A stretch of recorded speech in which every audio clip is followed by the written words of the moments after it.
জেলখানায় যেহেতু সব চাইতে বেশি কষ্টে ছিলাম, সব চাইতে বেশি কষ্টের ভেতরে আপনাদের এই লুৎফর প্রথম দিন যাওয়ার পরে আমারে খাবার দিয়েছিল। ওখানে কেউ কারো না, ভেতরের অবস্থাটা এরকমই। চার দেওয়ালের মাঝে তো একটা বাইরের কাউকে পেলে মনে হচ্ছে যে একেবারে বাবাকে পেয়েছি। বড় ভাইয়ের মতো আচরণ করেছিল আলহামদুলিল্লাহ। অনেক খোঁজ খবর নিয়েছে আমার ম্যাডামের বাড়ির মা বাবা। ভেতরেও যতটুকু পেরেছি, আল্লাহ যেন সর্বোচ্চ প্রতিদান তাকে দান করেন। আর তার কারণেই কিন্তু আজকে আমার এখানে আসা। তাছাড়া আমার এখানে আজকে আসার কথা ছিল না। আমাদের এখন যিনি ডিএমপি কমিশনার ঝিনাইদা বাড়ি সাজ্জাদ হোসাইন, এ স্যার পর্যন্ত ডেট চেয়েছিল ওনার ঝিনাইদা, আমি দিতে পারি না, স্যার আমার খালি নেই। কিন্তু ওই স্যারের কথা আপনাদের শোনা লেগেছে। আমার মনে হয় আপনারা কি নারাজ নাকি? ঠিক আছে, আজকে দিনের বেলা আবার সেই কালী হাতি ছিল, এখন আবার এইটা, এরপরে রাতে ওইটাতে। আমার তো বেঁচে থাকা লাগবে। ওনারা ভেতরে তো চিকিৎসাও দেয়নি, কারারক্ষী বসে আছে, জিজ্ঞাসা করেন ও ভেতরে যে ডাক্তার আছে, ও সব রোগের এক ডাক্তার। আপনি যে কথাই বলেন, কেউ যদি বলে আমার মাথা ব্যথা, ও যা দেয়। কেউ যদি বলেন নুনু ব্যথা, আমি একজন পেয়েছিলাম নিচতলায় থাকতো, ওর সেই লজ্জাস্থান ফুলে এইরকম মোটা হয়েছে। ও মহিলা ডাক্তার তো, যে বলছে যে ম্যাডাম এই দেখেন, ও ওইরকম হয়। ওই ছেলে এসে আমাদের কাছে বলছে হুজুর, আমি দেখালাম বের করে যে এই দেখেন কি, ও ম্যাডামে আমরা বলছে যে ওই রকম হয়। কি করবো বলেন তো, এ তো কমে না ফোলা। ভেতরে বুঝলাম যে যেরকম ডাক্তার 10,000 মানুষ 4 জেল মিলে, ডাক্তার একটা করবে কি, যে যা যায় ওই একই বড়ি দিয়ে দেয়। এই জন্য মাথা ব্যথাও যা, পেটে ব্যথাও যা, ও নুনো ব্যথাও তাই, সব ব্যথার একই বড়ি। আমাদের চিকিৎসা আসলে ভেতরে ছিল না। আমার অবস্থা খুবই খারাপ ছিল। আলেমদের সাথে ছিলাম, যেহেতু মাওলানা মামুনুল হককে একটু কড়াকড়ি, আমারও কড়াকড়ি। মাথা থেকে শুরু করে বলে এই যে ডায়াবেটিস হয়ে গেছে, 19 চলছে ডায়াবেটিস। অথচ ভেতরে যাওয়ার আগে আমার ডায়াবেটিস কি এরকম জানতামই না। রোগশোকগুলোতে ডাক্তার এখন বারবার বলছে আপনি রাত জাগবেন না, সর্বোচ্চ রাত 10টা 10:30টায় ঘুমিয়ে পড়েন, না কিন্তু আবার অসুস্থ হয়ে যাবেন। 10 দিন হাসপাতাল পড়েছিলেন। কিন্তু আপনারা তো তোলেনি দেরি করে। মাদ্রাসার মাহফিলগুলো বেশিরভাগ হয়, এরা তোলে কালেকশন রাত 9টা 10টায় তোলে, শেষে 11টা 11:30 বেজে যায়। আগামীতে মনে করছি আল্লামা সাইদি সাহেবের মতো নিয়ম করে নিব, মাহফিল নিলে এসার পরে তুলে দেবেন, রাত 10টায় মাহফিল শেষ। এটা যদি কেউ করতে পারে তার মাহফিল দেব, তাছাড়াও ছাতা দিয়ে। আমার তো বেঁচে থাকা লাগবে। যে গরু দিয়ে চাষ করে খাবেন, গরুই যদি মরে যায়, কি করে চাষ করবে? এই জন্য আমার বাঁচা লাগবে। আমি সামারাইজ করছি, তাফসির করতে গেলে 1-2 ঘন্টা 5 ঘন্টা না, যত কথা এক একটা শব্দে, যার যত যোগ্যতা বেশি সে তত তথ্য ওখান থেকে বের করতে পারে। তা আমরা দেখি কত দূর পারি, আমি তো ছোট মানুষ। নবীজি এসেছে দিন খাদিজার কাছে, বলেছিলেন জাম্মিলুনি ইয়া খাদিজা, আমাকে ঢেকে দাও, আমি ভয় পেয়েছি। হযরতে খাদিজা ওই দিন কয়েকটা কথা স্বামীকে শুনিয়েছিলেন। তার 1 নম্বরে তিনি বললেন কাল্লা, কখনোই না, আল্লাহি মা ইয়াখজিক আল্লাহু আবাদান, কখনো আল্লাহ আপনাকে ভয় দেখাতে পারে না। এই এদিকে তাকান, কখনো আল্লাহ আপনাকে ভয় দেখাতে পারে না। ইন্নাকা লা তাসিলুর রাহিমা, কারণ আপনি রক্তের সম্পর্ক ঠিক রাখেন। মেয়েরা যারা এসেছেন তাদেরকে বলছি এবার, আজ হাজারো স্বামী ইচ্ছা থাকলেও রক্তের সম্পর্কগুলো আজ ছিন্ন করছে। আমার সাথে সবচাইতে বেশি সম্পর্ক রক্তের আমার মা বাবার, আমার বোন ভাইয়ের, আমার চাচা চাচি, আমার ফুফু। এই কথা বলেন না কেন? এদের সাথে আমার রক্তের সম্পর্ক না? অথচ আজ আমি 100 ভাগ হক আদায় তাদের করতে পারি না, শুধুমাত্র স্ত্রীর কারণে। এরকম বউ দেশে আছে না নেই? অথচ নবীজির স্ত্রী খাদিজা ডাক দিয়ে বলছে, স্বামী আপনি ভয় পাবেন না। কেন ভয় পান? আপনি তো রক্তের সম্পর্ক ঠিক রাখেন। এই জন্য রক্তের সম্পর্ক যারা ঠিক রাখবে তাদের কোনো ভয় নেই।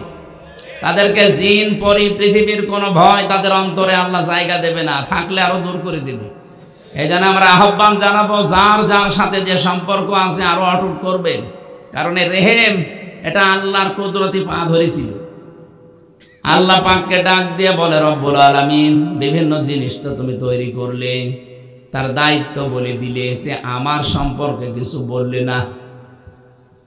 আল্লাহ পাক ওই দিন তাকে জানিয়েছে, হে রক্তের সম্পর্ক, আত্মীয়তা, দুনিয়াতে যারা তোমার সাথে সম্পর্ক রাখবে আমি আল্লাহর সাথে তাদের সম্পর্ক থাকবে, আর তোমার সাথে যদি কেউ সম্পর্ক কাট করে দেয় আমার সাথে তার সম্পর্ক আর থাকবে না, কাট হয়ে যাবে। এদেশে আজ কত আলেম ওলামা, ইমাম সাহেব, কত সাধারণ জেনারেল মানুষ দেখেন, হাজারো পীরেরও এই অবস্থা পাবেন, নিজের আপনজনের সাথে মিল নেই। বাংলাদেশে বহু পীর সাহেবকে দেখছি তার আপন ভাই, চাচাতো ভাই, সৎ ভাই মামলা দিয়েছে জমি জায়গার কারণে, এখনো হাইকোর্টে মামলা চলছে। আপনি কি করবেন বলেন তো? নিজের আপন ভাইয়ের সাথে আপনার মিল নেই। আর ইসলামের কোনো কারণে যদি হয় সেটা মেনে নেওয়া যায়।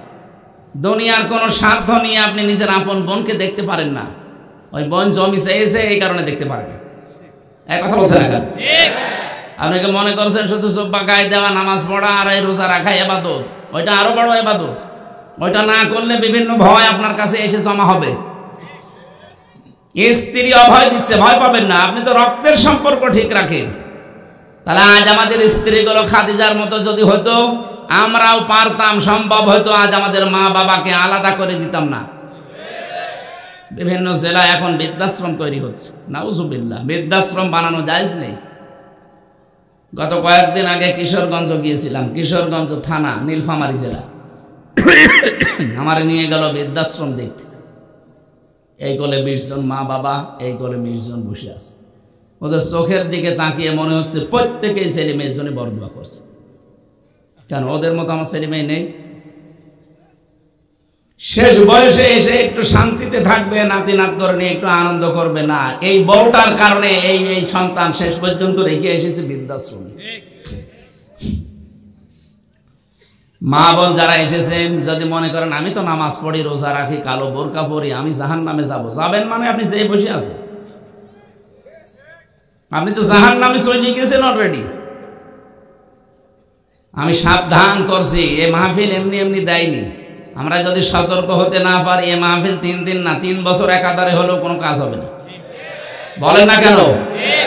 না, আশা করছি আপনি সংশোধন হবেন। অনেক ভালোবাসি আপনাদের। অধিকাংশ মেয়েদের হুজুর আমাদের বিরুদ্ধে বলে, আরে যাকে ভালোবাসা হয় তাকে সংশোধন করা হয় বেশি, শাসন করা হয় বেশি। এই জন্য আহ্বান জানাচ্ছি, নবীর স্ত্রী খাদিজার মতো, এটা হাদিস, বিশ্ব নবী জানিয়েছেন, কোন স্ত্রী লোক যদি চায় যে আমার স্বামী বেশি দিন বেশি থাক, তার হায়াত বেড়ে যাক, তার সম্পদ, তার সন্তান, তার সম্মান, প্রভাব প্রতিপত্তি আরো বেড়ে যাক, বিশ্ব নবী বলেন সেই স্ত্রী যেন মাঝে মাঝে তাকিদ দেয়, স্বামী তুমি আর যাই করো অন্তত রক্তের সম্পর্কগুলো ঠিক রাখো। নিজের বোন আসলে কত রকমের কত কিছু করেন, স্বামীর বোন বাড়িতে আসলে কয় আপনার তো এরকম তোড় জোড় দেখা যায় না। আমি কি বেশি বলে ফেললাম? এই জন্য আশা করছি আপনি নবীর স্ত্রী খাদিজার মতো এই কথা আমাকেও বলবেন যে স্বামী ভয় নেই, আপনি তো রক্তের সম্পর্ক ঠিক রাখেন, ভয় পান কেন? 2 নাম্বারটা বলার জন্য আমি হাদিসটা বলেছিলাম, তাহমিলুল কাল্লা। বিশ্বনবী বলেন আমার স্ত্রী আমাকে অভয় দিচ্ছে, স্বামী ভয় পাবেন না, আপনি তো মানুষের বোঝা বহন করেন, মানুষের ঋণের বোঝা, দুঃখের বোঝা, কষ্টের বোঝাগুলো আপনি বহন করে দেন, হালকা করে দেন বোঝা, আপনি ভয় পান কেন? এই জন্য মানুষের বোঝা যারা হালকা করে, বোঝা যারা বহন করে দেয়, বোঝা যারা নামিয়ে দেয়, এই মানুষগুলো নবীর উম্মত, তাদের ভয় নেই। অথচ 15.5 বছরে যারা দায়িত্বে ছিল, তাকান এওসি সাহেব সহ কত বোঝা আমাদের মাথার উপরে দিয়ে গেছে। বিনা কারণে একজন মানুষকে ধরে নিয়ে মিথ্যা মামলা দিয়ে, মিথ্যা সাক্ষী দিয়ে বছরের পর বছর জেলে রেখে দিয়েছে, আবার টাকা দিয়ে তারাই ছাড়িয়ে দিয়েছে।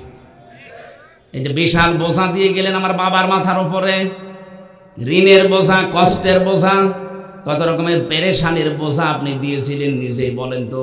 এখন আপনাকে জানলে বোঝাগুলো দিচ্ছে এমনি না, ওর শোধ তুলছে। একটা উপন্যাস পড়েছিলাম বিশ্ববিদ্যালয়ে থাকতে, ওর নাম হচ্ছে দেখ কেমন লাগে। আমার যখন আদালতে তুলতো মাওলানা মামুনুল হক, আমির হামজা, এদের মাথায় দড়ি দিয়ে, ডান্ডা বেড়ি দিয়ে, আবার ওখানে নিয়ে যাওয়ার পরে হাতে হ্যান্ডকাপ পেছনে লাগিয়ে দিত, মনে হচ্ছে গরু টেনে নিয়ে যাচ্ছে।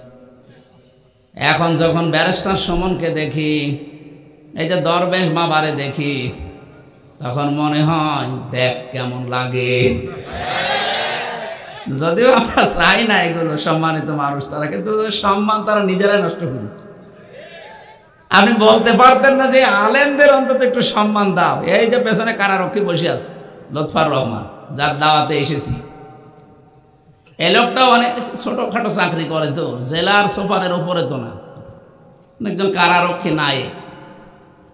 তাও চেষ্টা করেছে বহু বাঁচানোর, কিন্তু অতটুকু ক্ষমতায় তো পারে না। জেলারও হিন্দু, সুপারও হিন্দু, দেবদুল্লাহ সুব্রত বালা, নাম শুনে বোঝা যাচ্ছে আল্লাহর ওলি। ওর কাছে আলেমে কি আর জালেমে কি সবই সমান। যত উপর থেকে আদেশ দিত যে এদের কড়াকড়ি করবা, তত বেশি করত। তো দেখেন যারা করেছিলেন, এই যে দরবেশ বাবা, বিশেষ করে এই আইন মন্ত্রী, এইটা কেউ যদি শয়তান দেখে থাকেন, দেখেছেন কিনা জানি না, আমার মনে হয় যদি কেউ শয়তান দেখতে চায়, এর দিকে তাকালে মনে করবেন যে শয়তান এরকমই একটা টাটকা নির্ভেজাল শয়তান। চেহারা দেখেছেন? গত পরশুদিন কর্নেল ফারুক খানকে দেখলাম, নড়তে পারছে না, একটা লাঠি ভর দিয়ে অন্যের সাহায্য নিয়ে যাচ্ছে, চেহারার ভেতরে মলিনতা, চিন্তার ভাঁজ। আমার তো মনে হয় খালি বারবার ওই ভার্সিটির ওই উপন্যাসের কথা মনে পড়ে, দেখ কেমন লাগে। আজ হাজারো বোঝা দিয়ে গেলেন মানুষের উপরে, বোঝা হালকা করা দায়িত্ব ছিল আপনার, আর বিভিন্ন বোঝা দিয়ে মানুষকে জর্জরিত করে দিয়েছে। বলেন, এক একজনের মামলা দিয়েছে কত। বিএনপির একজন ছিল, বাড়ি হচ্ছে বড়গোনায়, 313টা মামলা। ও কবে হাজিরা দেবে আর কবে বের হবে বলে তো। এক একজনের নামে 530টা মামলাও পেয়েছি আমি।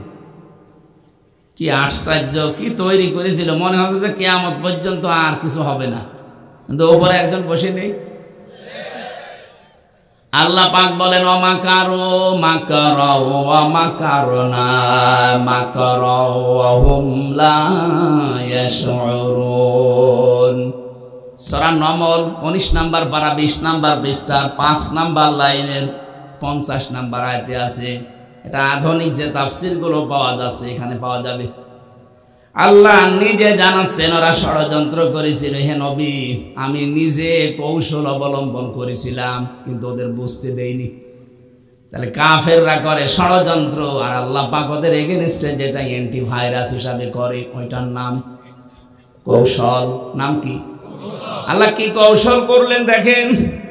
আয়াতের পরবর্তীতে আল্লাহ জবাব দিচ্ছেন, যদিও এটা 1500 বছর আগের, আমার মনে হচ্ছে 2024 সালের 5 আগস্ট এটা নাযিল হয়েছে। ফাতিলকা বুয়ুতুহুম খাবিয়াতাম বিমা যালামু। আল্লাহ পাক বলেন, একটু নজর করে দেখেন না কেন, এই সেই ঘরগুলো, এই সেই। ফাতিলকা বুয়ুতুহুম, এক বচন দেয়নি, বহু বচন দিয়েছেন। বাইতন না দিয়ে বয়ুত দেওয়ার কারণ কি আমি বলছি। আল্লাহ, এই আবার কথা বলেন কেন? কানে যেন আওয়াজ না আসে। আমি কোরআনে প্রবেশ করছি, কানে আওয়াজ আসলে কিন্তু ভুলে যাব। ফাতিলকা বুয়ুতুহুম, হে নবী এদের এই ঘরগুলোর দিকে একটু তাকান। খাবিয়াতান, আমি উজাড় গৃহ জনশূন্য করে দিয়েছি, পরিত্যক্ত অবস্থায় ফেলে দিয়েছি। বিমা যালামু, তাদের জুলুমের কারণে। কি বুঝলেন এতটুকু আরবি শোনার পর? আমি তাফসীরের ভেতরে যতগুলো কারণ পেয়েছি, তার প্রথম কারণে যে সমস্ত জায়গায় পৃথিবীতে জুলুম হয় আল্লাহর বান্দাদের উপরে, ওই জায়গা আল্লাহ অভিশপ্ত করে দেয়। 2024 সালের 5 আগস্টের বিকাল 5টা বাজতে বাজতে বাংলাদেশের 630টা থানায় যত জালেমের ঘর ছিল আল্লাহ সব পরিত্যক্ত করে দিয়েছেন। এর বাস্তব প্রমাণ আমার কুষ্টিয়ার হানিফের বাড়ি।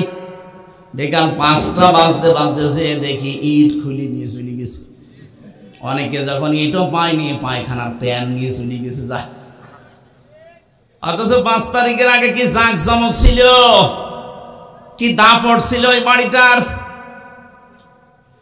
এখন হয়ে গেছে টয়লেট, মানুষ ওই রাস্তায় যাওয়ার সময় সেই দেখে একটু চাপ দিয়েছে, কাজ করে চলে আসে। এটা কেন করে? এবার আমি একটা কথা বলছি, দেখেন মেলে কিনা। আমার মনে হয় এরকমই হবে। 2016 সালে একবার হজে গিয়েছিলাম, কাবা শরীফ তাওয়াফ করতে করতে দেখি ভালোই লাগছে, আনন্দ লাগে, কাবা দেখলেই ভালো লাগে। এখান থেকে উপরে গেলাম, যে দেখি কি গো, পেটে বিশাল যন্ত্রণা, ব্যথা করছে। এক পুলিশকে ডাকলাম, ইয়াখি তাল, এদিকে আসেন। কি এখানে কোনো ফার্মেসি আছে? কেন? আমি এতক্ষণ তো আমার ভালোই লাগছিল, হঠাৎ আমার পেটে প্রচন্ড ব্যথা করছে, আমি ঔষধ নেব। পুলিশ আমারে বলছে, ইয়া হাজির হজ্জা তাই না বিলা দোকা। হাজি দেশ কোথায়? জি তুমি বাংলাদেশ। বাংলাদেশ থেকে এসেছি। ওর ভাষা দিয়ে আমারে বলছে, হাজি আপনি জানেন না এটা কোন জায়গা? না তো, আবু জাহেলের বাড়ি। আপনি এখনো পায়খানা না করে দাঁড়িয়ে আছেন, তাড়াতাড়ি করেন। এই যে কোরআন শরীফ আমার সামনে, পায়খানা করে দেখি আমার পেটের ব্যথা ভালো হয়ে গেছে। আল্লাহ আমাকে যেন জানাতে চাচ্ছে, হামসা এত টাকা খরচ করে 6000 কিলোমিটার দূর থেকে আসলে, আর ওই শয়তানের বাড়ি পায়খানা না করে চলে যাবা, তাড়াতাড়ি করো। আমার মনে হয় এই দেশে যত জালেমদের ঘর ছিল, বাড়ি ছিল, যেখানে যেখানে জুলুম হয়েছে, এই জায়গাগুলো আজ জনগণের জন্য ওইটা করে দিয়েছে। কোরআনের শব্দ ছিল বিমা যালামু। আল্লাহ বলেন, আমি নিজে উজাড় বানিয়ে দিয়েছি, পরিত্যক্ত বানিয়ে দিয়েছি, শয়তান পর্যন্ত ওখানে থাকতে ভয় করে। বিমা যালামু, তাদের জুলুমের কারণে। কি জুলুম হয়েছিল আমি তো নিজে সাক্ষী। রিমান্ডে আমি 10 দিন মাত্র পেয়েছিলাম এই জুলুম। জেলখানায় আসার পর আমাদের অধিকার থেকে তারা বঞ্চিত করে রেখেছিল, কারণ 7 দিন পর পর সরকারি ফোন দেওয়া হয় যারা বন্দী, আমাদেরকে বাদ দিয়ে। শুধু যারা আমরা ইসলামী লাইনের লোক বলছে না, এদের দেওয়া যাবে না। তার ভেতরে আমি একজন। যোগাযোগ বিচ্ছিন্ন করে আপনি ফাঁসির ওই কন্ডেম সেলে থাকবে তো ফাঁসির আসামিরা, আমারে রাখলেন কোন কারণে? আমার তো মুরগি চুরি মামলাও না। আমারে যদি সাজাও লাগিয়ে দিত, তাও 3 মাসের বেশি আমারে জেলে রাখতে পারে না, যদি সত্য হইতো। মিথ্যা দিয়েছেন দেন, সাজা দিয়ে দিলেও তো 3 মাসের বেশি থাকা যায় না, অথচ 3টা বছর আমারে বেকার আটকিয়ে রাখলেন। ওই জুলুম যেখানে আমি 10 দিন ছিলাম, দেখেছি মানুষের উপরে কি আচরণ করে তারা। ওই ডিবি অফিসে মাঠের নিচে ঘর আছে, ওখানে যারা 3 মাস, 3 বছর, 5 বছর, 7 বছর পড়ে আছে, কেউ জানে না দুনিয়ায়। এত বড় বড় নখ হয়ে গেছে এক একজনের। চুল দাড়ি গপ দেখে মনে হচ্ছে কোন জায়গা থেকে যেন বেরিয়ে আসতেছে। মাঝে মাঝে উপরে নিচে যখন নিয়েছি তো দেখতাম কয়েকজনের সাথে আল্লাহ কি অবস্থা। কেউ কেউ দেওয়ালের সাথে ভাবে খুশিয়ে খুশিয়ে লিখে রেখেছে ভাঙা ভাঙা অক্ষর দিয়ে, যে ভাই যদি কেউ বাইরে যেতে পারেন এই নাম্বারটা জানাবেন যে আমি বেঁচে আছি। কি করেছিলেন বলেন তো? এখনো পর্যন্ত দেশে অনেকে জালেমদের সাফাই গায়, বলে কি হয়েছে যে ওনার পালানো লাগলো। পালানোর দরকার ছিল না, 5 মিনিট থাকলে ভক্তা হয়ে যেত। কি করেছে আপনার তো হয়নি। আপনি যদি এরকম 7 বছর, 8 বছর, ব্যারিস্টার আরমানের মতো 8 বছর, আমান আজমির মতো 10 বছর, আমি 14 বছর মানুষের খবরও জানি, পড়ি আছে, কেউ জানে না দুনিয়ায়। একটা মানুষকে 24 ঘন্টা যদি ওইভাবে আটকিয়ে রাখা হতো, পাগল হয়ে যাওয়ার কথা। আর বলে আমি কি করেছি আপনাকে আমি শুধু 14 দিন রেখে দেবো, আপনি এমনি হাফ পাগল, আরো পাগল হয়ে যাবেন। এই কঠিন পরিস্থিতিগুলো যারা তৈরি করেছিল বিভিন্ন জায়গায়, আল্লাহ এত বেশি রেগে গেছে, তাদের জায়গাগুলো আজ উজাড় গৃহ। কত কোটি কোটি টাকার মালিক ছিল তারা, অথচ সে বাড়িতে এখন ঘৃণা করেও কেউ যেতে চায় না। এটা আমার কুষ্টিয়ার কথা বললাম। কি দাপট ছিল হানিফ সাহেবের, নাম শোনেননি? হাসানুল হক ইনো, কে বলে ওর নাম ইনো, ওর নাম নুনু। কুষ্টিয়াতে এখন অনেকেই বলে হাসানুল হক নমু, আশাই কেটে দিয়ে দন্ত নদী দন্ত নয়শো দন্ত নয়শো কি হয় ননু। এমনিতে মানুষের মুখ থেকে কথা বের হয় না, কি করেছে বলেন তো? আল্লাহ পাক এতটুকু যদি শেষ করে দিত জলামো, তাহলে আমি সত্যি কথা বলতে এই আয়াত পড়তাম না। এর পরের আয়াতটা আমাদের দরকার, এই জন্য বললাম ইন্না ফি যালিকা লায়াতান লিকাউমিন ইয়ালামুন। এখানে আলেম নেই, এখানে একটা গুরুত্বপূর্ণ শব্দ আল্লাহ কিন্তু জুড়ে দিয়েছেন, ইন্না ফি যালিকা লায়াতান, লামে তাকিদ। আল্লাহ যদি কোনো বিষয়ে গ্যারান্টি দেয়, বলেন তো এটা কি যেমন তেমন বিষয়? আল্লাহ গ্যারান্টি দিচ্ছেন, অবশ্যই এর ভেতরে শিক্ষা আছে, নিদর্শন আমি আল্লাহ রাখলাম লিকাউমি ইয়ালামুন, জ্ঞানী মানুষ যারা তাদের জন্য। কি শিক্ষা? তাফসিরে 27টা পেয়েছি আমি, একটা বলছি আমাদের জন্য। প্রথম শিক্ষা হচ্ছে, যারা জালেমদের বাড়ি ঘর আজ পরিত্যক্ত জনশূন্য ওজাড় গৃহ দেখতে পেলে, তোমাদের জীবনেও যদি আমি কোনো জুলুম পাই, তোমাদেরকেও ভবিষ্যতে তোমাদের বাড়ি এরকম ওজাড় গৃহ হয়ে যাবে। যারা আগামীতে যারা চেয়ারে বসবেন, সাবধান, এদের 15 বছরের এত বড় গভীর শিখর যদি আল্লাহ উল্টিয়ে ফেলতে পারে, উপড়িয়ে ফেলতে পারে, এদের বাড়ি ঘর যদি পরিত্যক্ত করে দিতে পারে, আপনি 5 বছর পরে তো আবার নির্বাচনে পাল্টিয়ে যাবেন। এখানে জুলুম যদি আপনার জীবনে থাকে, সাবধান, এখনই পাল্টাবেন। জুলুম করবেন না, জুলুম করলে সে আল্লাহর মামলার আসামি হয়ে যায়। আর মামলা যত বড় হয়, বাদী কেসও কিন্তু এরকম কঠিন হয়ে যায়। মাঝে মাঝে লুৎফর ভাই আমারে কারাগারে এবং তো কি আপনার আর কতদিন মানে আমার তো আর সলিমদ্দি মামলা দেয়নি, দিয়েছে ওই 2 বোনের 1 বোন। রাষ্ট্র সরাসরি বাধা আমার আর মামুনুল হকের, আমি বের হব কি করে? লাল দাগ দিয়েছিল যেন এই 2টার জামিন না হয়, অথচ বাইরে শুনতাম যে আইনের শাসন চলছে, পুরাটা মিথ্যা কথা। আমি নিজে তো সাক্ষী, আইনের শাসন যদি পেতাম তাহলে তো আমার 3 বছর লাগে না, 3 দিনই আমি বের হয়ে যাই। কথা বলে না কেন? এখন আবার আরেকটা মিথ্যা ছড়াচ্ছে, এই 8-9 দিন শুনতে পাচ্ছি সারা বিশ্বের বিভিন্ন মডলদের কাছে সিম্পৃতি পাওয়ার জন্য এখন আরেকটা মিথ্যা আরম্ভ করিস, যে আমি নির্বাচিত ছিলাম, আমাকে নির্বাসন দেওয়া হয়েছে। এত বড় মিথ্যা কথা আপনি বলতে পারবেন? আপনি নির্বাচিত ছিলেন, শয়তানও বিশ্বাস করবে। 15.5 বছরে নির্বাচিত হয়নি, আপনি নির্বাচিত কি করে হইলেন? কারণ নির্বাচিত মানুষ হয় যে পদ্ধতিতে, তার নাম নির্বাচন। ঘোড়াকেও যদি জিজ্ঞাসা করেন, ঘোড়া এ 15.5 বছরে কোনো নির্বাচন হয়েছে, ঘোড়াও হাসবে যে কি বলে।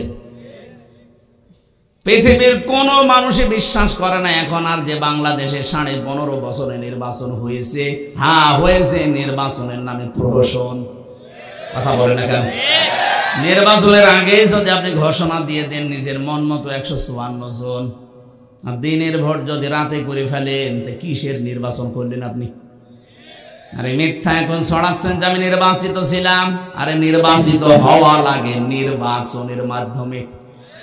নির্বাচন যে হয়নি তার প্রমাণ আমার সাথে ওসি ছিল, এই যে জানে মজ্জেব। ফাঁসির ওই কন্ডেম ছেলে, আমি উপরে, উনি 3 তলায়, মাঝে মাঝে আসতো আমার কাছে, হুজুর আমি একটা তওবা করেছি, দেখেন তো আমার তওবা কোন কায়দার। বলে যে নির্বাচন গেল ওই সময় আমি বাইরে ছিলাম, আমার দলবল যা আছে এদেরকে নিয়ে রাত 12টার পরে আমি ভোট কাটা আরম্ভ করলাম। ফজর পর্যন্ত কাজ কাম করে বাক্স ভর্তি করে পাঠিয়ে দিলাম জায়গা মতো। ফজরের আজান দিলে গোসল করার পর ওযু করে 2 রাকাত নামাজ পড়লাম। এরপরে বললাম আস্তাগফিরুল্লাহ, হুজুর আমার তওবা হয়েছে।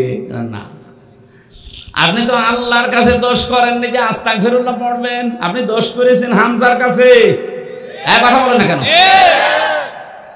একটা এমপি বানাতে 3.5 থেকে 4 লাখ মানুষ লাগে, সবার রায় আপনি একাই দিয়ে দিলেন। না, আপনারে তাও বা হয়নি, আপনাকে 3.5 লাখ 4 লাখ হামজার কাছে আগে যে মাপ চাওয়া লাগবে। কিন্তু ভয়ঙ্কর বিষয়, এই কয়েক বছরের ভেতরে অনেক হামজা দুনিয়া থেকে মরে গেছে, আপনি তাদের পাবেন কোথায়? এই জন্য জালেমদেরকে যারা টিকিয়ে রাখার জন্য চেষ্টা করে, শুধু জালেমের কপাল নষ্ট হয় না, যারা সাহায্য করে তাদের কপালও পুড়ে যায়।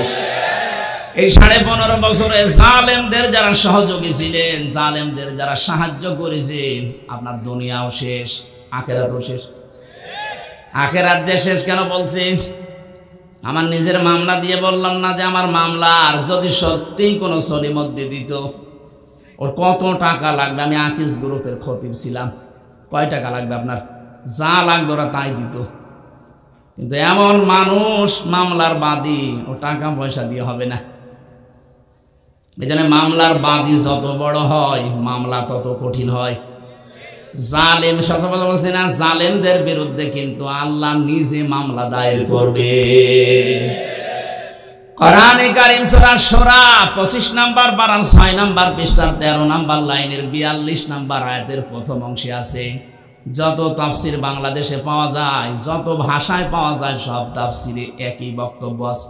আপনি বাংলা, ইংরেজি, উর্দু, ফার্সি যা দেখবেন, আরবি টু আরবি সবগুলোর সামারাইজ এটা। ভার্সিটি থাকাকালীন আমি প্রতিটা এক জায়গায় করেছিলাম, ইন্নামাস সাবিলু আলাল্লাযিনা ইয়াযলিমুনান নাস। অবশ্যই আমি আল্লাহ নিজে মামলা দেব, আমি কেস করব। শব্দ দেখছেন? আমি নিজে কেস দেব, নিজে মামলা দেব, অভিযোগ দায়ের করব তাদের বিরুদ্ধে যারা মানুষ হয়ে মানুষের উপরে জুলুম করেছে। আল্লাহ কিন্তু ইয়াজলিমুন আল মুসলিমুনা দেয়নি, যে মুসলমানদের উপরে যারা জুলুম করিস। ইয়াজলিমুন আন নাস, বুঝতেছেন? নাস মানে কি শুধু মুসলমান? নাস মানে মানুষ। মানুষ হয়ে মানুষের উপরে যারা জুলুম করছে, করবে মানে ইয়াজলিমুনা, এটা মোজারে, বর্তমান, ভবিষ্যৎ, প্রেজেন্ট, ফিউচার, দুইটা কাল দিয়ে আল্লাহ শব্দটা বানিয়েছেন। আল্লাহ বলেন এখন যারা করছে, ভবিষ্যৎ বলতে কিয়ামত পর্যন্ত আয়াতটা থাকবে না? থাকবে না? যারা করবে জুলুম তারা কিন্তু আমার হামজার আসামি না, এরা মামলার আসামি। কার? আপনি একটু বিবেক দিয়ে ভাবেন, আল্লাহর মামলার আসামি, অথচ নিজেই তিনি বিচারপতি, নিজেই মামলার বাদী। কে আপনাকে মাফ করবে? খালাস দেওয়ার কোনো কায়দা নেই।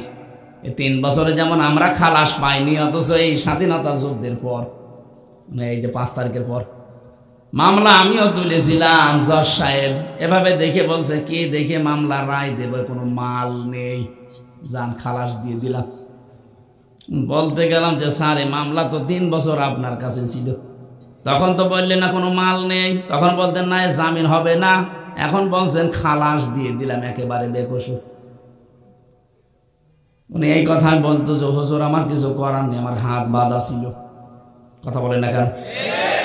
এদেশে 1628টা চেয়ার আছে, শুধু একটা চেয়ারের হাত খোলা ছিল, বাকি যতগুলো চেয়ারে ওসি সাহেব পর্যন্ত প্রত্যেকের হাত বাঁধা ছিল।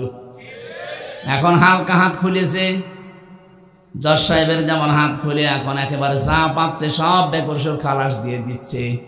আমরা চাই বাংলার জমিনে কারো হাত যেন আর বাধা না থাকে, সবার হাত থাকবে আবু সাইদের মতো খোলা। তাহলে অন্তত ন্যায় বিচার পাওয়া যাবে। আর কাঙ্ক্ষিত মানের ন্যায় বিচার পেতে হলে কোরআনের শাসন লাগবে। অমান হাকামা বিহি আদালা, তোমরা যদি ন্যায় বিচার 100 ভাগ কায়েম করতে চাও, ফাঁক ফোকর না রেখে, তাহলে কোরআনের ব্যবস্থা লাগবে। কোরআন ছাড়া 100 ভাগ ন্যায় বিচার কায়েম করা সম্ভব না। এজন্য আমি যেটা বলতে চাচ্ছিলাম, জুলুম যারা করেছেন তাদের পরিণতি আল্লাহ যা করলেন, এত বড় শিকড় আল্লাহ যদি কেটে দিতে পারে। আপনি দেখেছেন একটা দারোয়ান থেকে একেবারে সংসদ পর্যন্ত প্রতিটি জায়গায় তাদের লোক সেট করা ছিল। এখন যারা ওসি, এসপি, ডিসি এগুলো সব কোণঠাসা হয়েছিল। আমি পরশুদিনও গিয়েছিলাম নাটোরের এসপির কাছে, সেদিন মৌলভীবাজারে গিয়েছিলাম, নাটোরের না মৌলভীবাজারের এসপির কাছে, ওটা আমার জেলার ছেলে। ওনারা 15.5 বছর পর্যন্ত ছিল কোণঠাসা হয়ে। সব বৈষম্যের শিকার ছিল। আল্লাহ এখন তৈরি করে দিয়েছে জায়গাগুলো। এ মানুষগুলো এখন যেহেতু হাত খোলা, সামনে যারাই আসবে, আমার যতটুকু বাস্তবতা দেখলাম, বিশেষ করে প্রশাসনে যারা আছে তাদের জন্য একটা আলাদা বিভাগ করা দরকার। ওরা কারো কমান্ডে চলবে না, ওদের নিজেদের কমান্ড নিজেরা মানবে, তাহলে এই দেশে ন্যায় বিচার হবে। তাছাড়া আবার যারা আসবে, সে যারাই আসুক, ওদের কমান্ড মতো যদি চলতে গিয়ে শেষে আর করবে না, হাত বাঁধা হয়ে যাবে। এজন্য ওদের জন্য বিভাগে আলাদা করে দেওয়া দরকার। ওদের মন মতো ওদের আইজি থেকে শুরু করে কনস্টেবল পর্যন্ত চলবে, কোনো কিছু লাগবে না। তাছাড়া ওই কামালের মতো মন্ত্রী পাইলে ওটা একটা, আমি নাম নিলাম না, মানুষ বললেও গুনাহ হবে। আমি তো মাঝে মাঝে পেপারে দেখতাম 24 ঘন্টার মনে হয় 24 ঘন্টা একটা আল হয়ে থাকে, মনে হয় মধু খায়, খালি লাল পানির উপরে আছে। এই জন্য আমি যেটা বোঝাতে চাচ্ছি, বারবার বিভিন্ন এসপি সাহেব আমারে কল দিয়ে, আজকেও 2 জন দিয়েছিল, বাংলাদেশের বিভিন্ন এসপি ওসি তো দিচ্ছেই। এসপিরা বলছে আমরা যা আছি বাংলাদেশে সব মজলুম, প্রধান অতিথি সব, আজকে আমি সহ যারাই আছি দেশে, ওসি সাহেব সহ সব আমরা মজলুম। ওই 14 দরবার দিয়ে ওরা তো জান্নাতে ছিল, ওরা তো কিছু টের পায়নি। ওদের যদি এই 14 বছর এক জায়গায় বন্দি করে রাখা হয়তো তখন টের পেতেছে দুনিয়া কারে বলে। অনেক বিডিআর পর্যন্ত বিনা কারণে জেল খাটছে, কিচ্ছু জানে না। আমার উপরতলায় একজন পেয়েছিলাম, পঞ্চগড়ে বাড়ি, মুরব্বীর 14 বছর জেলে আছে, আর 1 মাস পরে লোকটার রিটায়ার্ড হয়ে যেত। ও কোরআন শরীফ হাতে নিয়ে মাথায় নিয়ে পর্যন্ত আমার বলেছিল, হামজা ভাই জীবনেও এটা আপনি কি বিশ্বাস করেন যার 1 মাস পরে আমার রিটায়ার্ড হয়ে যাব, আমি কোন কারণে উল্টা পাল্টা কাজে যাব বলেন? অথচ মিথ্যা মামলাটা দিয়ে আজকে আমার 14 বছর আটক করে রেখেছে। আমার পরিবার সব শেষ, সারাটা জীবন আমি দেশের জন্য সব দিয়ে গেলাম, আমার জীবন যৌবন সব আমি আমার দেশের জন্য দিয়ে গেলাম। আরে জালেমরা আমারে করলো কি, 14টা বছর আমারে আটক করে রেখেছে। তাহাজ্জুদ পড়তে উঠতাম, রাতের বেলা দেখতাম একটা আওয়াজ দিত, আমার মনে হয় এই দীর্ঘশ্বাস, এই আওয়াজ আল্লাহর আরশে গিয়ে ধাক্কা লেগেছে। জালেমরা এমনি পড়েছে, বিভিন্ন মানুষের চোখের পানি আর আর্তনাদ, দীর্ঘশ্বাস ওদের ওই ক্ষমতার সাথে লেগে আছে। এজন্য উস্কানিতে পা দেওয়া যাবে না। আমি সহ যারা শুনছি, সারা দেশে যেটা কালকে যাবে, যে রেকর্ড হচ্ছে, সারা দুনিয়ায় কালকে ছড়াবে, ওনার কানও চলে যাবে। আমরা যেন কারো কোনো উস্কানিতে পা দিয়ে দেশে অস্থিতিশীল পরিবেশ তৈরি না করি, তাহলে গোপালগঞ্জের মতো পেছনে লাল হয়ে যাবে। আমাদের হাতে অস্ত্র আল্লাহ এই দেশের সরকার এমনি দেয়নি, শুধু চুমা খাওয়ার জন্য না, পাশে লাঠিও আছে। ঝামেলা করবেন শুধু আর্মি না, পুলিশ বাহিনী এখন আপনাকে পিটাবে। এই জন্য সাবধান করলাম। আর ভুল হয়ে গেলে একবার ভুল করে মনে করছেন সংশোধন হয়ে যাব না। আমি জেলে দেখে 3 বছরে এইটা বুঝেছি যে অন্যায় করার পরে কেউ যদি ভেতরে যায়, ও মানুষ অনুশোচনা করতে করতে জীবন শেষ হয়ে যাবে, পাশে আর কাউকে পাবেন না। এই যে বিশ্বজিৎকে যারা হত্যা করেছিল তারা পড়ে আছে, শাওন এখন আছে নাকি চলে গেছে? এখনো আছে। বিশ্বজিৎকে যেদিন কুপিয়ে মারে, ওই দিন ও কিন্তু বলেছিল যে ভাই কিসের জামাত ইসলাম, কিসের শিবির, আমি মুসলমানই না। আপনি আমাকে শিবির বলে মারছেন, আমি তো মুসলমান না, আমি ফুল হাতা, আমি হাফ হাতাও না। আমরা কি হাফ হাতা। এই শব্দটা শুনেছিলাম আমি জেলখানায় থাকতে। ওই সময় যে জেলার ছিল দেবদুলাল, ও ভেতরে আসলেই ভেতর থেকে আওয়াজ দিত, আসতেছে ফুল হাতা। আমার ভাইরা, এই জন্য কারো উস্কানিতে, কারো প্রপাগান্ডায় কান দিয়ে, হাত দিয়ে, পা দিয়ে যদি একটা কিছু করে ফেলেন, সত্যি বলছি ওটা কিন্তু আর উঠে আসবে না। সারা জীবন আপনাকে 4 দেওয়ালের মাঝে পচা লাগবে। কেউ সাহায্যের জন্য এগিয়েও যাবে না। এই জন্য আমরা সাবধান, যেন আইন শৃঙ্খলা যা আছে যেন অবনতি করে না ফেলি। নিজের কপালে নিজে কোড়াল মারছেন আপনি। আরে ভাই, যারা পালিয়ে যায় ওরা যে ফিরে আসে না, তার প্রমাণ ইতিহাস। এই যে লক্ষণ সেন 805 বছর আগে পালিয়ে গেছে, আজ পর্যন্ত ফিরে আসেনি। কথা বলছে না কেন? চেঙ্গিস খান, লক্ষণ সেন, হিটলার, যত বড় বড় নাম বললাম এরা কিন্তু একেবারে ছোট না।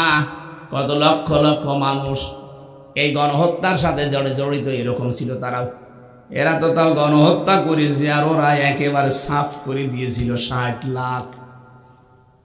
এত বড় বড় পাওয়ারফুল মানুষ দুনিয়াতে একবার চলে গেছে, আর কোনোদিন ফিরে আসেনি। আর আপনি ভাবতেছেন হ্যাঁ উনি আসবেন, ও আস্তে আস্তে কবরে চলে যাবে। 805 বছরের ভেতরে যদি লক্ষণ সেন ফিরে না আসে, তার নাতি ফিরে আসবে কি করে? কথা বলে না কেন? এই জন্য আশা করছে এরকম উল্টা পাল্টা ধ্যান ধারণা আর রাখবেন না। যারা পালিয়ে যায় ওদের সাহস নেই, এই জন্য পালিয়েছে। মুখে সৎ সাহস থাকলে পালাতো না। মানুষের উপরে যারা বোঝা তৈরি করে দিয়ে যান, বোঝা হালকা না করে, আপনার উপরে আল্লাহ কিন্তু ডবল বোঝা চাপিয়ে দেবে।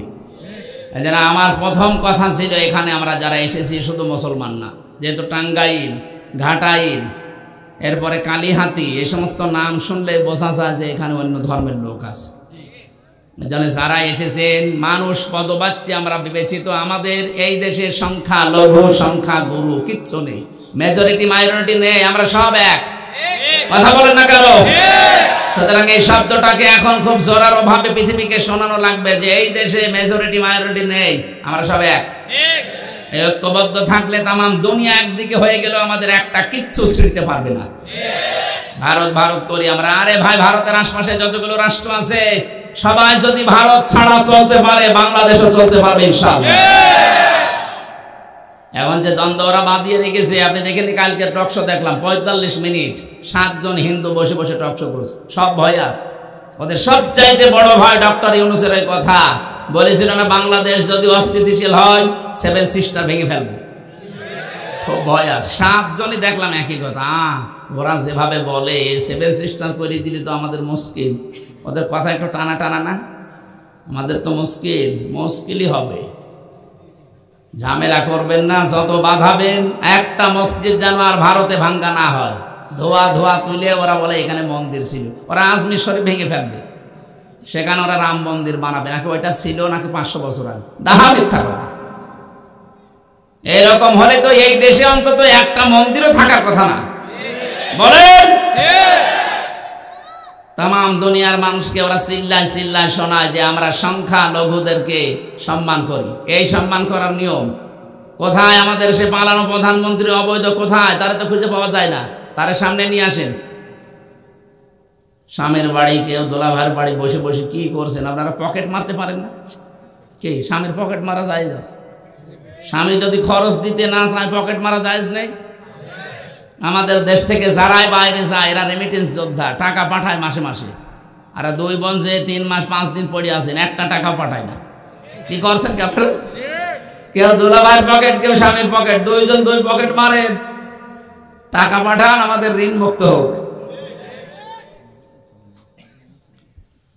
এই জন্য মানুষ যারা, তাদের জন্য যেহেতু আজকের এই দেশ, তাদের জন্য আজকের এই অনুষ্ঠান, যারা এসেছেন সবাইকে ওয়েলকাম জানাচ্ছি কোরআনের পক্ষ থেকে। এটা আজকে খুশির দিন। ফাবিযালিকা ফালিয়াফরাহু, তোমরা আনন্দ করবা, কোরআন নিয়ে করবা। কোরআনের সাথে আজ সম্পর্ক, নাইতে হামজা থাকলে আমরা শুধু আসতাম। কোরআনের সাথে সম্পর্কিত অনুষ্ঠান, এই জন্য আমরা খুশি আনন্দিত। বলেন আলহামদুলিল্লাহ। দরুদ আর সালাম পাঠ করার মাধ্যমে আমার আজকের তেলাওয়াতকৃত আয়াত 2টা। একটা সূরা তাওবা 119 নম্বর আয়াত পড়েছি, সূরা বাকারা 208 নম্বর আয়াতের প্রথম অংশ পড়েছি। হ্যাঁ, যেটা বলবেন আমি সেই আয়াত শুরু করব। বলেন, 2টা হবে না, একটা, যে কোনো একটা বলেন। বাকারা শুরু করছি, ঠিক আছে। আমার ভাইরা, কোরআনে কারিমে প্রবেশ করতে হলে একটা ইবাদত আগে করা লাগে। পৃথিবীর কোনো ইবাদত করার আগে ওইটা বলা লাগে না, কিন্তু কোরআন পড়তে গেলে ওইটা বলা মাস্ট বি, ওয়াজিব। না পড়লে গুনাহ হয়ে যাবে। কোরআনে কারীম জানিয়েছে, ফাইদা ক্বারাআতাল কুরআনা ফাস্তাইয বিল্লাহি মিনাশ শাইতানির রাজিম। বলেন আল্লাহু আকবার। এখান থেকে একটা মাসলা জেনে রাখবেন, পৃথিবীর কোনো ইবাদতে আউযু বিল্লাহ না পড়লে ইবাদত হবে না, এমন আমি কোরআন হাদিসে পাইনি। কিন্তু কোরআন পড়তে গেলে আউযু বিল্লাহ না পড়লে আপনার কোরআন পড়া তো হবেই না, আরো গুনাহ হবে। কেন? কারণ দুনিয়ার কোন ইবাদতে শয়তান মানুষকে এত ধোঁকা দেয় না কোরআনের কাছে আসলে যত ধোঁকা দেয়। শয়তান ভালো করে জানে কোরআনের কাছে যদি মানুষ আসে আর আল্লাহ যা বলতে যায় মানুষ যদি বুঝে ফেলে, তাহলে আমি শয়তান করব কোথায়? ওর শয়তানি করার রাস্তা বন্ধ হয়ে যাবে। এই জন্য সবচাইতে বেশি ধোঁকা দেয় কোরআনের কাছে আসলে। এই জন্য কোরআন পড়ার আগে আল্লাহ বলেছেন, আগে আউযু বিল্লাহ পড়ে শয়তান থেকে আত্মরক্ষা কর আমার কাছে বল। আউযু বিল্লাহি মিনাশ শাইতানির রাজিম। বিসমিল্লাহির রহমানির রহিম। ইয়া আইয়ুহাল্লাযীনা আমানু দুখুলু ফিস-সিলমি কাফা। সাদাকাল্লাহুল আযীম। কোরআনে কারীমের তাফসীর করতে হলে সামনে যে 13টা জিনিস রাখা লাগে, উসুলে তাফসীরের নিয়ম হচ্ছে তার আগের আয়াত পরের আয়াতের সাথে সম্পর্ক কি, এটা আলেমরা জানবে। এরপরে মাতৃভাষায় অর্থ করা লাগে, শুদ্ধ তেলাওয়াত করে শোনানো লাগে। এখান থেকে ঐতিহাসিক প্রেক্ষাপট কি আছে, শানে নজুল, ব্যাকগ্রাউন্ড কি আছে এইটা। এরপরে এখানে শিক্ষা আল্লাহ কি দিতে চান, এখান থেকে শিক্ষা নিয়ে আপনি বাড়ি পর্যন্ত কি নিয়ে যেতে চান, এইগুলো এই আয়াত থেকে বের হবে। তাহলে প্রথম শব্দটা কোরআনে কারীমের এই আয়াতের ভেতরে সেলমন বা সালমন। ইয়া আইয়ুহাল্লাযীনা আমানু উদখুলু ফিস-সিলমি, আসল শব্দ এটা। এই যে সিনের ওপরে যদি কেউ জবর দিয়ে পড়ে সালমন হয়, বাংলা অর্থ হয় শান্তি। আর সিনের নিচে জের দিয়ে পড়লে বাংলা অর্থ হয় ইসলাম। আল্লাহ এখানে ইমানদারকে ডাক দিয়ে শান্তিতে প্রবেশ করো না ইসলামে প্রবেশ করো। ইসলামে খুব ভালো করে শুনবেন, যত অ্যাক্টিভ হবেন এখান থেকে কিছু বের করতে পারবেন। আমরা সব বাদ দিয়ে দিচ্ছি, কারণ আমার রাত 10টার পরে জেগে থাকা নিষেধ। তারপরেও আর একটা অনুষ্ঠান আছে আমার এক স্যারের, এই জন্যে খুব তাড়াতাড়ি, যত তাড়াতাড়ি শটে পারা যায় এটা আমি সামারাইজ করে বুঝিয়ে ওই জায়গায় পাবনা আটঘরিয়া। আমার মনে হয় ও ছাতা যেতে যেতে ফজরে আজান দিয়ে দেবে। তারপরও বিশ্ববিদ্যালয়ের স্যার তো ডক্টর গোলাম রব্বানি, গোলাম মাওলা আমার সাথে যে এসেছে ওনাদের স্যার, আমার ম্যাডাম পড়তো ওনার কাছে দাওয়া বিভাগে। এখন কি করবো, ভার্সিটির স্যার কথাও ফেলা যায় না, এদিকে আমিও পারি না, স্যারও ছাড়ে না। আল্লাহু আকবার, এরকম হয়ে গেছে। আজকে দিনের বেলা আবার সেই কালী হাতি ছিল, এখন আবার এইটা, এরপরে রাতে ওইটাতে। আমার তো বেঁচে থাকা লাগবে। ওনারা ভেতরে তো চিকিৎসাও দেয়নি, কারারক্ষী বসে আছে, জিজ্ঞাসা করেন ও ভেতরে যে ডাক্তার আছে, ও সব রোগের এক ডাক্তার। আপনি যে কথাই বলেন, কেউ যদি বলে আমার মাথা ব্যথা, ও যা দেয়। কেউ যদি বলেন নুনু ব্যথা, আমি একজন পেয়েছিলাম নিচতলায় থাকতো, ওর সেই লজ্জাস্থান ফুলে এইরকম মোটা হয়েছে। ও মহিলা ডাক্তার তো, যে বলছে যে ম্যাডাম এই দেখেন, বলছে ওইরকম হয়। ওই ছেলে এসে আমাদের কাছে বলছে হুজুর, আমি দেখালাম বের করে যে এই দেখেন কি, ও ম্যাডামে আমরা বলছে যে ওই রকম হয়। কি করবো বলেন তো, এ তো কমে না ফোলা। ভেতরে বুঝলাম যে যেরকম ডাক্তার 10,000 মানুষ সাহায্যের মিলে, ডাক্তার একটা করবে কি, যে যা যায় ওই একই পড়ে দিয়ে দেয়। এই জন্য মাথা ব্যথাও যা, পেটে ব্যথাও যা, ও নুনো ব্যথাও তাই, সব ব্যথার একই পড়ি। আমাদের চিকিৎসা আসলে ভেতরে ছিল না। আমার অবস্থা খুবই খারাপ ছিল। আলেমদের সাথে ছিলাম, যেহেতু মাওলানা মামুনুল হককে একটু কড়াকড়ি, আমারও কড়া, মাথা থেকে শুরু করে বলে এই যে ডায়াবেটিস হয়ে গেছে, 19 চলছে ডায়াবেটিস। অথচ ভেতরে যাওয়ার আগে আমার ডায়াবেটিস কি এরকম জানতামই না। রোগ শোকগুলোতে ডাক্তার এখন বারবার বলছে আপনি রাত জাগবেন না, সর্বোচ্চ রাত 10টা 10:30টায় ঘুমিয়ে পড়েন, না কিন্তু আবার অসুস্থ হয়ে যাবেন। 10 দিন হাসপাতাল পড়েছিলেন। কিন্তু আপনারা তো তোলেনি দেরি করে। মাদ্রাসার মাহফিলগুলো বেশিরভাগ হয়, এরা তোলে কালেকশন রাত 9টা 10টায় তোলে, শেষে 11টা 11:30 বেজে যায়। আগামীতে মনে করছি আল্লামা সাইদি সাহেবের মতো নিয়ম করে নেব, মাহফিল নিলে এসার পরে তুলে দেবেন, রাত 10টায় মাহফিল শেষ। এটা যদি কেউ করতে পারে তার মাহফিল দেব, তাছাড়াও ছাতা দিয়ে। আমার তো বেঁচে থাকা লাগবে। যে গরু দিয়ে চাষ করে খাবেন, গরুই যদি মরে যায়, ও কি করে চাষ করবে? এই জন্য আমার ভাষা লাগবে। আমি সামারাইজ করছি, তাফসীর করতে গেলে 1-2 ঘন্টা 5 ঘন্টা না, যত কথা এক একটা শব্দে, যার যত যোগ্যতা বেশি সে তত তথ্য ওখান থেকে বের করতে পারে।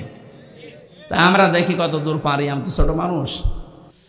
আল্লাহ ডাক দিয়েছেন এখানে ইমানদারকে, কোনো বেঈমানকে ডাক দেননি। এই জন্য বেঈমান যদি থাকেন আপনি চলে যান, কারণ আপনার জন্য এটা না। ওই যে 2জন চলে যাচ্ছে বেঈমান, যাক এই বেঈমান 2টো চলে যাচ্ছে, ওদের জন্য যেহেতু আজকে না, আজ আবার বসে পড়িস। বসেন বসেন। আগে আমরা আয়াতের প্রথম শব্দের একটু তাফসীর শুনি তো। নবীজিকে জিজ্ঞাসা করছে, হে নবী, আল্লাহ যে 89 জায়গায় ইয়া আইয়ুহাল্লাযীনা আমানু, ওহে যারা ঈমানের দাবিদার তারা শোনো, এই কথা বললেন। আমার যে ঈমান আছে আমি কিভাবে টের পাবো? নবীজি বললেন, ইদা সাররাতকা হাসানাতুকা ওয়া সাআতকা সাইয়্যাতুকা ফাআনতা মুকমিন। যখন তোমার ভালো কাজগুলো তোমাকে আনন্দ দেবে, অন্যায় কাজ করলে তোমার ভেতর থেকে একটা বাধা আসবে, তখন বুঝবে তোমার ঈমান আছে। জেলখানায় যেহেতু সব চাইতে বেশি কষ্টে ছিলাম, সব চাইতে বেশি কষ্টের ভেতরে আপনাদের এই লুৎফর প্রথম দিন যাওয়ার পরে আমারে খাবার দিয়েছিল। ওখানে কেউ কারো না, ভেতরের অবস্থাটা এরকমই। 4 দেওয়ালের মাঝে তো একটা বাইরের কাউকে পেলে মনে হচ্ছে যে একেবারে বাবাকে পেয়েছি। বড় ভাইয়ের মতো আচরণ করেছিল আলহামদুলিল্লাহ। অনেক খোঁজ খবর নিয়েছে আমার ম্যাডামের বাড়ির মা বাবা, ভেতরেও যতটুকু পেরেছি। আল্লাহ যেন সর্বোচ্চ প্রতিদান তাকে দান করেন। আর তার কারণেই কিন্তু আজকে আমার এখানে আসা। তাছাড়া আমার এখানে আজকে আসার কথা ছিল না। আমাদের এখন যিনি ডিএমপি কমিশনার ঝিনাইদা বাড়ি, সাজ্জাদ হোসাইন, এ স্যার পর্যন্ত ডেট চেয়েছিল ওনার ঝিনাইদা, আমি দিতে পারি না, স্যার আমার খালি নেই। কিন্তু ওই স্যারের কথা আপনাদের শোনা লেগেছে। আমার মনে হয় আপনারা কি নারাজ নাকি? ঠিক আছে, তাহলে আপনার ঈমান আছে, আপনি এই হাদিস থেকে থার্মোমিটার দিয়ে মাপ দিয়ে নেন। ভালো কাজ দেখলে আপনার ভালো লাগবে, অন্যায় দেখলেই ভেতর থেকে একটা বাধা প্রাপ্ত হবেন। যদি এটা হয় তাহলে বুঝবেন আপনার ঈমান আছে, আর যদি না হয় বুঝবেন আপনার জুব্বা টুপি দাড়ি থাকলে ঈমান নেই। এবার একটা হাদিস বলছি। عن أبي سعيد الخدري رضي الله تعالى عنه قال قال النبي صلى الله عليه وسلم من رأى منكم منكرا فليغيره بيده فإن لم يستطع فبلسانه فإن لم يستطع فبقلبه وذلك ضعف الإيمان رواه البخاري বুখারী শরীফের হাদিস। হযরত আবু সাঈদ থেকে বর্ণিত, নবীজি বলেন, যখন কোনো অন্যায় কাজ দেখবা, শরীয়ত বিরোধী, মানবতা বিরোধী, তখন হাত দিয়ে বাধা দিবা। হাত মানে এই হাত না, এটা আমার হাত হতে পারে, কিন্তু ওসি সাহেবের এই হাত না, ওনার আইনের হাত। এক কথা বলছেন কেন? এটা পাওয়ারের হাত, ক্ষমতার হাত, আইনের হাত, টাকা পয়সার হাত, এই গ্রামে প্রভাব প্রতিপত্তির হাত। অন্যায় দেখলে আপনি ওইটা বাধা দেবেন আপনার আইনের দ্বারা, হাতের দ্বারা, ক্ষমতার দ্বারা, প্রভাব দিয়ে। ওসি সাহেবের জন্য হাতের অন্যায় বাধা দেবে কি দিয়ে? উনি বাইরে থেকে যে দেখছে এক কনস্টেবল একজনকে ধরে পিটাচ্ছে, ওনার কিছু করা লাগবে না, শুধু যদি সামনে যেয়ে দাঁড়ায় বলে, ওই বেটা কি করিস, এমনি বন্ধ হয়ে যাবে। কারণ ওনার যে চেহারা, ওনার যে চেয়ার, ওইটার একটা দাম আছে না নেই? চেয়ারটা আল্লাহ ওনাকে দিয়েছে, এটা ওনার আমানত। এই আমানতটা ব্যবহার করা লাগবে ওই জায়গায়।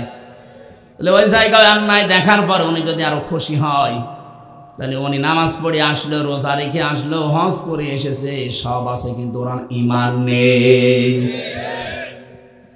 ওনার নাম দিয়ে উদাহরণ দিলাম এই কারণে, সারা দেশে যে যেখানে আমরা আছি, অন্যায় দেখলে সেটা শরীয়ত বিরোধী, সমাজ বিরোধী, মানবতা বিরোধী যদি হয়, সাধ্য মতো আপনার হাত মানে আইন, ক্ষমতা, পাওয়ার, শক্তি, এগুলোর দ্বারা বন্ধ করা লাগবে। এটা যদি আপনার আয়ত্তে না থাকে, যেন আমি পারলাম না, তাহলে প্রতিবাদ করা লাগবে মুখ দিয়ে।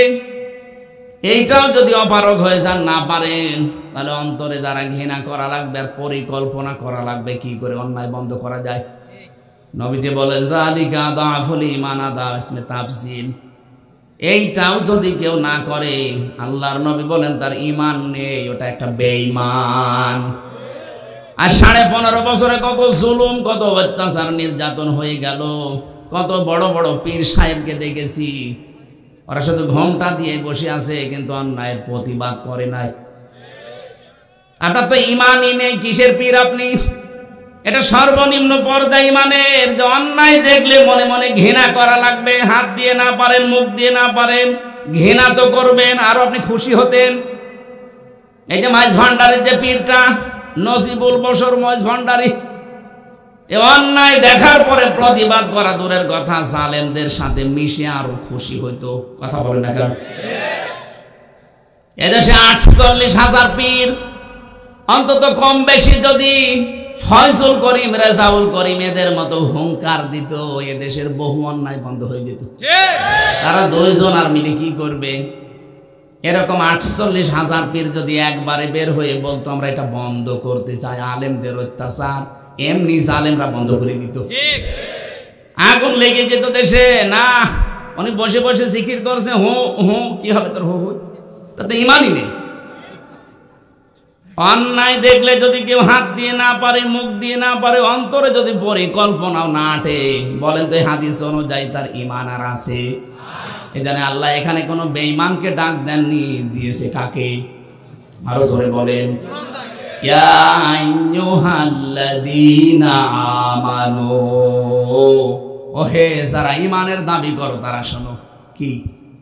উদখুলু ফিস সিলমি কাফা, ইসলামে প্রবেশ করো, আংশিক না পরিপূর্ণ। কিভাবে? এবার আমার প্রশ্ন আপনার কাছে, যদি মন দিয়ে শুনে থাকেন, আমি কিন্তু প্রশ্ন করবেন পরে। আল্লাহ বলেন পরিপূর্ণভাবে ইসলামে প্রবেশ করো। আপনি যে পরিপূর্ণভাবে ইসলামে প্রবেশ করেছেন তার প্রমাণ কি? 5টা প্রমাণ আছে। আপনি যখন দেখবেন যে 5টা চিহ্ন আমার ভেতরে পাওয়া যায়, 5টা আলামত আমার ভেতরে পাওয়া যায়, তখন বুঝবেন আমি ইসলামে পরিপূর্ণ প্রবেশ করেছি। কয়টা? বলেন বলেন। এবার আপনি নিজের সাথে মিলাবেন, আসলে আপনি ইসলামে আছেন না ইসলামের বাইরে আছেন, আর আংশিক না পূর্ণাঙ্গ। আপনাকে কিন্তু কাফা দিয়েছেন আল্লাহ, আংশিক হলে হবে না, পুরাপুরি ইসলামে ঢোকা লাগবে। কথা বলে না কেন? ইসলামে ঢুকেছেন তার প্রমাণ কয়টা? আরো জোরে আর একবার বলেন। 1 নম্বরে আত্মসমর্পণকারী হবেন।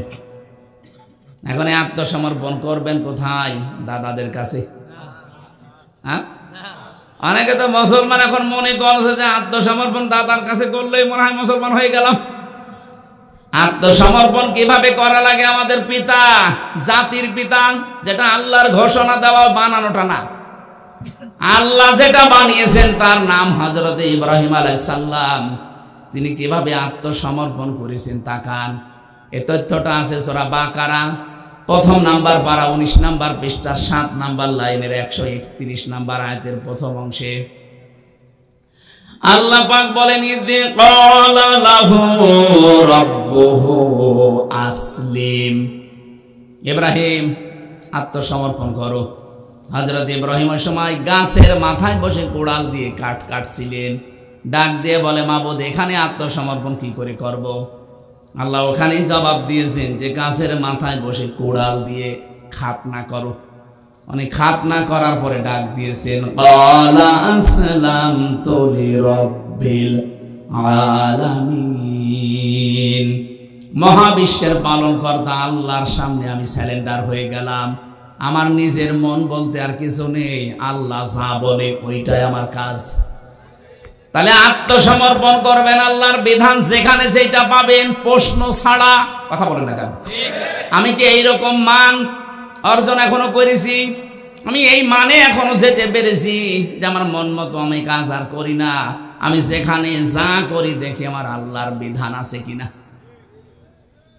হ্যাঁ, আমি যদি বিবাহ করতে চাই, আমি বিবাহের ক্ষেত্রেও দেখি আমার আল্লাহর বিধান এখানে আছে কিনা। যদি দেখি হ্যাঁ আল্লাহর বিধান আছে, পাশাপাশি হিন্দুদের বিধানও আছে, আমি যদি মুসলমান পরিপূর্ণ ইসলামে প্রবেশ করতে চাই, মেনে নেওয়া লাগবে হিন্দুদেরটা। হিন্দুদেরটা বলেন বলেন। পাশে যে ইসলাম আল্লাহ আপনাকে দিয়েছে যে প্রবেশ করো, ইসলামে প্রবেশের প্রথম নিয়ম যেহেতু আপনার পরিবার দিয়ে শুরু হচ্ছে, তাহলে বিয়ে শাদী করতে গেলে এখন থেকে ইসলামের নিয়ম হচ্ছে বরযাত্রী খাওয়ানো। হ্যাঁ, অলিমা খাওয়ানো, অলিমা। অথচ আমাদের এখানে 100 জনের বিয়ে অলিমা হয় না, হয় শুধু বরযাত্রী। গায়ে হলুদ দেওয়া, বরযাত্রী নিয়ে 100, 150, 200, 500 খাওয়ানো, এটা কিন্তু হিন্দুদের রীতি। ইসলামের রীতি হচ্ছে ছেলের বাড়িতে অলিমা বা বউ ভাত যেটা বলে এইটা হবে। আরো দরকার হয় মেয়ের বাড়ি থেকে 100-150 মানুষ নিয়ে আনবেন, নিজের আত্মীয় আরো 150 মানুষ নিয়ে 200-300 মানুষের খাবার ছেলের বাড়িতে করা লাগবে। এটার নাম ইসলাম, অলিমা। এই অলিমা নেই, এখন হয়ে গেছে সব বরযাত্রী। তাহলে আজকে থেকে আমি ইসলামে প্রবেশ করে ফেলেছি, জীবনে আর কোনোদিন বরযাত্রী যাব না। কারা কারা যাবেন হাত তোলেন তো। জানি যে এলাকায় বরযাত্রীর সিস্টেম আছে না, নেই? আর ভাই একটা মেয়েকে 18 বছর, 20 বছর, 22 বছর, 25 বছর পর্যন্ত তার পেছনে ভালোবাসা দিয়ে, শ্রম দিয়ে, খাওয়া দাওয়া দিয়ে পর্যন্ত করে আপনার হাতে তুলে দিল, এইটাই তো অনেক কিছু।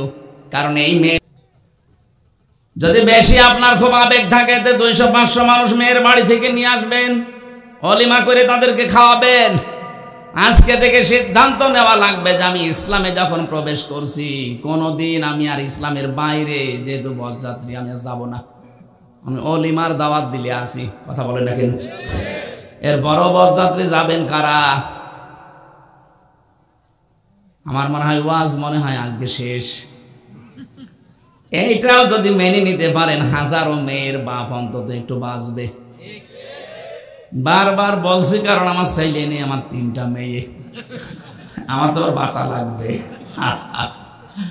না ভাই, আমি ইসলামের নিয়ম বললাম, এখন মানবেন কি এটা আপনার বিবেকের ব্যাপার।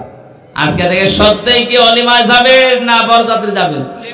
হ্যাঁ, ঠিক আছে। হযরত ইব্রাহিম আমাদের জাতির পিতা, এবং প্রথম কাজ কি করলেন? তিনি ইসলামে যে আত্মসমর্পণ করলেন। ওয়াসা বিহা ইব্রাহিম বানিহি ওয়া ইয়াকুব ইয়া বানিয়া ইন্নাল্লাহা আসতাফা লাকুমুদ-দীন ফালা তামুতুন্না ইল্লা ওয়া আনতুম মুসলিমুন। সূরা বাকারার 132 নম্বর আয়াত। ইব্রাহিম আত্মসমর্পণ করার পরে তিনি এই কাজ আরম্ভ করেছিলেন।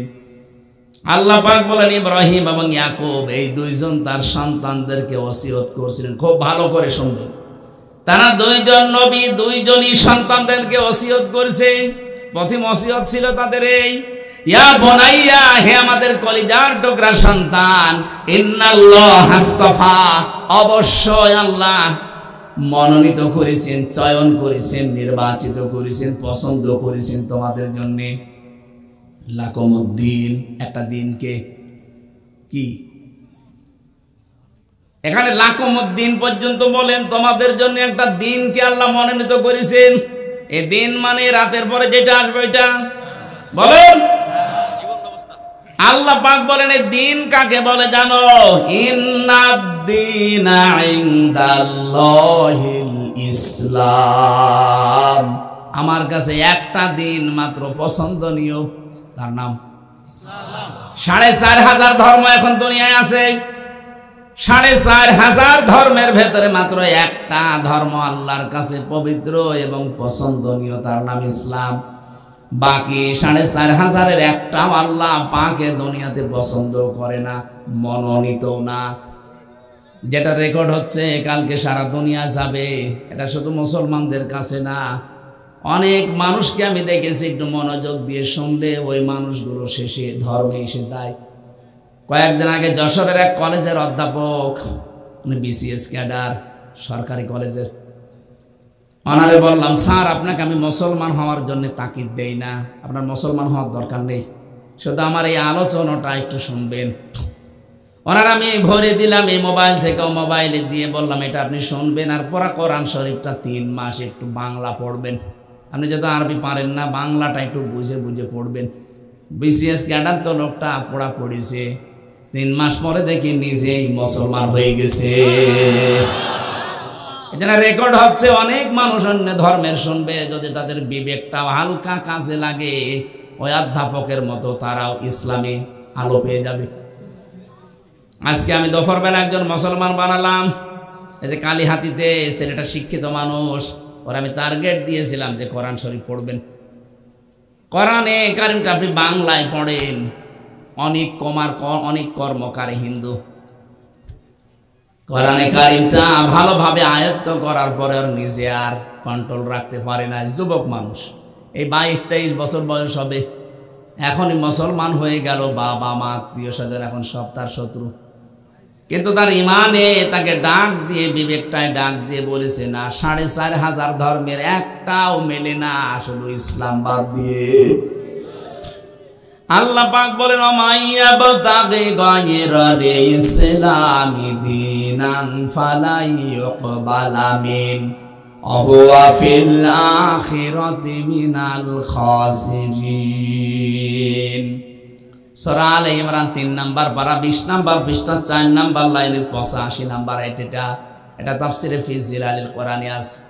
আল্লাহ পাক বলেন, দুনিয়াতে যে কেউ ইসলাম বাদ দিয়ে অন্য কোন ধর্ম দিয়ে, জীবন ব্যবস্থা দিয়ে যদি আল্লাহকে রাজি করতে চায়, ফালা ইউকবালা মিন, মজার আগে লান আসলে অর্থ হয় কখনোই হবে না। আল্লাহ বলেন, কখনো ওর জীবনের কোনো ইবাদত বন্দেগী আমি আল্লাহ কবুল করব না। ও ভাইরা, অন্যান্য ধর্মে যারা আছেন আপনারা ভুল করছেন, একটু বিবেকটা কাজে লাগান। যাকে রাজি করতে চান আমরাও তাকে চাই।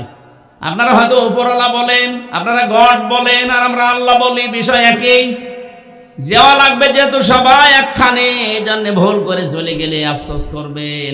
আপনার বিবেকের কাছে প্রশ্ন রাখলাম, 4500 ধর্মের মানুষদেরকে বলছি ফিরে আসেন, একটু বিবেকটা কাজে লাগাবেন। আপনার মতো বহু মানুষ আমি নিজেই দেখেছি পাল্টিয়ে গেছি। লরেন বুথ, টনি বেলাওয়ারের শালিকা, এ মেয়েটা অনার্স মাস্টার্স করা, পিএইচডি ডিগ্রি নেওয়া হোল্ডার। এ মেয়েটা এসেছিল ইরানের তেহরান বিমানবন্দরে। খ্রিস্টানরা তাকে কোটি কোটি ডলার দিয়ে পাঠিয়েছে যে মুসলমানদের ইমান ধ্বংস করা লাগবে। ওই রকম পোশাক আশাক নিয়ে এসে নেমেছে। একজন মুসলমানকে ডাক দিয়ে বলছে, এদিকে আসেন, আমি মুসলমান হব না, কিন্তু আমি ইসলাম জানতে চাই। কি পড়লে ইসলাম জানা যাবে সেই বই আমারে দিন। আপনারা কেউ যদি বলে যে আমি মুসলমান হব না কিন্তু ইসলাম জানতে চাই, তার অধিকার আছে না? কি দেবেন আপনি বলেন? মুসলমান শুধু কোরআন শরীফ দেয়নি, 6টা হাদিস গ্রন্থ দিয়েছে, তাফসির দিয়েছে। লরেন বুথ পুরাটা পড়েছে, তাও পড়ার মতোই আনাকম জানাকম না, বুঝে বুঝে পড়েছে। 53 জায়গায় লাল দাগ দিয়েছে। সংবাদ সম্মেলন করে বলছে, মুসলমানেরা গ্যারান্টি দেয় তাদের কোরআনে লা রাইবা ফি কোনো ভুল নেই। আমি 53 জায়গায় ভুল ধরতে পেরেছি। সাংবাদিকরা আনন্দ নিয়ে এটা প্রচার করবে, কারণ খ্রিস্টান সাংবাদিক। ডাক দিয়ে বলছে, কি আপনি কি পেয়েছেন? আমি কি পেয়েছি এটা পরে বলি, আমি কিন্তু মুসলমান হয়ে গেছি আজকে। কি বলেন আপনি? তামাম দুনিয়ায় খ্রিস্টান ধর্মের মানুষ বেশি, আর আপনি নিজেও একজন খ্রিস্টান, আর আপনি একজন মুসলমান হয়ে গেলেন। মানে মুসলমানের কোরআনে আমাকে আজ 3 বছর আগে তুলে দিয়েছিল, পুরাটা আমি একেবারে বুঝে বুঝে বুঝে বুঝে পড়েছি। শেষে দেখলাম 53 জায়গায় লাল দাগ দিয়েছি। ঠিক যেখানে লাল দাগ মারি দেখি তার পরের আয়াতে ওর জবাব আল্লাহ 1500 বছর আগে দিয়ে দিয়েছে। আমার নিজের জীবনের ভুল ধরা পড়ে গেছে, এখন আমি আর ও ধর্মেই থাকলাম না। আমি কালেমা পড়ে মুসলমান হয়ে গেছি। এত বড় শিক্ষিতা মেয়ে লোক যদি শুধু কোরআনে কারিম 3টা বছর স্টাডি করে নিজের ধর্ম বাদ দিতে পারে, আমাকে আমি গ্যারান্টি দিচ্ছি আপনি একটু বিবেকটা কাজে লাগাবেন। আমি জোর করি না, কারণ আমাদের ধর্মে জোর নেই। কথা বলে না কেন? এটা আপনার ব্যক্তিগত ব্যাপার। আমাদের ধর্মে লা ইকরাহা ফিদ্দিন, কোনো জবরদস্তি নেই। কিন্তু একটু পড়েন, একটু বুঝে বুঝে পড়ার চেষ্টা করেন। আপনাকে বাধ্য হবেন আপনি এই ধর্মে ফিরে আসতে, কারণ দুনিয়ার কোনো ধর্ম আল্লাহ পাক নিজে বানাননি, ওগুলো সব মানুষের বানানো। আমাদের জাতির পিতা ইব্রাহিম এবং ইয়াকুব, এই 2জন নবী তার সন্তানদেরকে ইসলামে প্রবেশ করার প্রথম ধাপ শেখাচ্ছেন যে আল্লাহ পাক মনোনীত করেছেন একটা দিন, তার নাম আরো জোরে এটা বাদ দিয়ে অন্য কোনো দিন দিয়ে আল্লাহকে পাওয়া যাবে না। সুতরাং তোমরা সাবধান। অহুয়া ফিল আখিরাতি মিনাল খাসিরিন। ইসলাম বাদ দিয়ে আজ যারা বিয়ে করেন, ইসলাম বাদ দিয়ে যারা ব্যবসা করেন, ইসলাম বাদ দিয়ে যারা বাণিজ্যে যান, সবগুলো মাঠে মারা যাবে, একটা ইবাদত হিসাবে কবুল হবে না। অথচ নামাজ যেমন ইবাদত, বিয়ে শাদী ওই রকম ইবাদত। এই কথা বলছে না?